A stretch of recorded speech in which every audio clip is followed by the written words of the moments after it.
it's Miss Smith here. Today I'm going to be reading you How Winston Delivered Christmas, and we're going to be reading chapter 19, which is the 19th of December. And the chapter is called Eduardo Fromage. The walnut whistled through the gap between Winston's ear, but the shout had almost made him leap out of his skin with fright. He looked around, panting, to see who or what was hollering at him.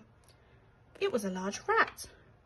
He was hanging over the top of one of the wicker hampers by the entrance to the food hall, looking very cross indeed. He clambered out and made his way over to Winston, who was still trying to get his breath back. "Goodness me," the rat was saying. "Never have I seen anything like it in my life. Approaching a food preparation area looking like you've just rolled in a muddy ditch. Just think of the germs." Then he shuddered from his whiskers to his tail and recoiled away from Winston, as though he were made of fire. "I'm sorry," said Winston. "Have I done something wrong? I was only going to have a tiny bit of Wrong?" the rat snorted. "You were about to go wandering amongst some of the finest foods available in the world, and just look at you, you're filthy. Absolutely filthy." Winston looked down at himself. In the warm yellow glow of the food hall's Christmas lights, he had to admit that he did look very grubby indeed. He turned his paws over and was shocked to see that their usual pinkness had disappeared under a thick layer of dirt. His ears drooped with embarrassment, and under the layer of grime his cheeks flushed bright pink. "I'm so sorry," he squeaked. "I'm just really hungry, and I've had quite a busy night." The rat sniffed rather haughtily, but softened when he saw how little and floppy-eared and tired Winston looked. "Not to worry, little chap," he said, before drawing himself up proudly. "My name, by the way, is Eduardo Fromage. I like to think of myself as the night manager here, and as such I can't have any germs getting near the grub. It would be a terrible business. You've got to be ship-shape and sparkling clean to go into the food hall, like me. Look how shiny my fur is, and smell me.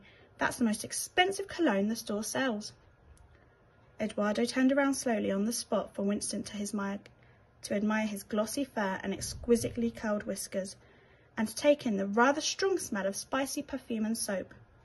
"Now let's get you scrubbed up and fed," Eduardo said kindly. "What's your name, by the way?" Winston told him. "Marvellous," said Eduardo. "Well, you just follow me and soon you'll be sparkling." 5 minutes later, Winston found himself on a gleaming white counter in another section of the department store. Instead of food, this bit of the shop had all sorts of crystal bottles full of coloured liquids and little pots and boxes of powders and creams as far as the eye could see.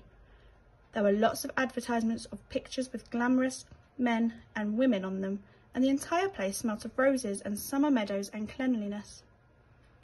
There were mirrors everywhere, and Eduardo stopped every few seconds en route to admire himself in them. Winston got quite a start when he saw his own reflection. He was a frightful state. No wonder Eduardo had thrown a walnut at him. On the way, Winston had tried to explain his important mission, and that as lovely as a wash would be, he had to track down his Father Christmas in the shop before he set off around the world on his sleigh. The trouble was, Eduardo liked to natter. He nattered and nattered and nattered, and Winston couldn't get a word in edgeways.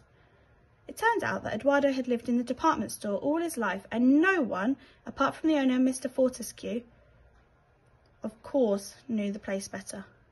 When the shop was closed, Eduardo spent his evenings wandering around the place, making sure that everything was spick and span. Living in Fortescue's had given him quite a taste for the finer things in life. His office, as he called it, was a hamper lined inside with a silk scarf and lots of lavender-scented pillows. Eduardo explained most of this as he was filling a small sink with water. When he was satisfied there was enough in the basin, he said, "Righty-ho, Winston, in you get." "In there?" asked Winston, peering over the side. His only other experience with water was puddles. He unwound his scarf from his neck and gingerly clambered down and found that the water was rather warm. He paddled around in it. It was quite fun, and he giggled as the water splashed about between his toes. Suddenly, a great dollop of floral-smelling cream landed on his head. Eduardo was hard at work dragging over lots of different bottles of lotions and creams and was squirting them into the sink and all over Winston. He told Winston to give his fur a good scrub. Winston was slightly dubious at first, but he did as he was told, and before long the water in the sink was murky and brown as all the dirt from the city streets came away. After a quick rinse, Eduardo helped Winston out and handed him a flannel. Winston finally emerged gleaming white, his fur almost sparkling. "Nice and clean," Eduardo announced. "No germs and you look much better. I think it's time we had a little something to eat." Winston didn't say anything. He didn't have to. His tummy grumbled very loudly in excitement as he followed Eduardo back to the food hall towards the delicious smelling grub. And that was chapter 19. I'm back tomorrow for chapter 20. Bye.